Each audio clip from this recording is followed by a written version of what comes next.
السلام عليكم. الليمون ده اسمه ليمون أضاليا، بيبقى حجمه كبير كده في حجم البرتقانه، ثمنه 5 جنيه. طول النهار العربيات ماشيه في الشارع تقول ب5 جنيه ليمون، ب5 جنيه ليمون. طبعا احنا عارفين ان الليمون البلدي الصغير بتاعنا دلوقتي ثمنه عدى ال60 جنيه. المهم جبت 2 كيلو من الليمون ده ثمنهم 10 جنيه، قطعتهم بالشكل اللي انتوا شايفينه ده، وفي حله فيها ميه بتغلي على النار هنزل بالليمون اللي انا قطعته.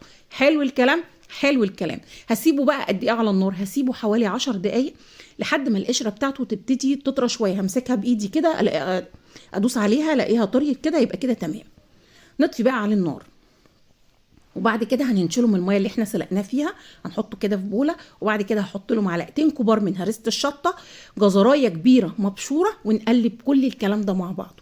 ملحوظه، اوعوا ترموا ميه سلق الليمون. نقلب بقى كل الكلام ده مع بعضه، وكمان هحط له معلقه من حبه البركه. لو انت عايزه تحطي عصفر او متوفر عندك عصفر حطي، ولكن العصفر اللي موجود في السوق كله مضروب، فانا ما حبيتش احط لانه اصلا كده كده ايه ملوش لازمه.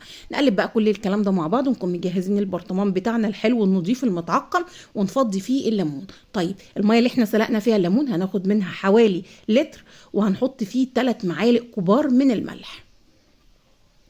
حلو الكلام، حلو الكلام. هندوب الملح وهنزود الليمون اللي احنا سلقناه بالميه والملح ده.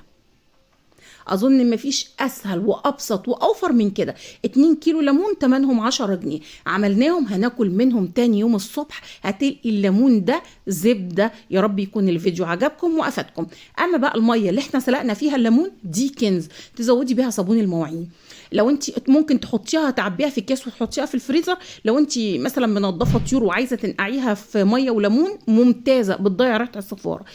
تغسلي بيها البوتاجاز، تلمعي بيها الحاجات اللي استانلس. عايزه اقول لك ان الميه دي كنز، اوعي ترميها.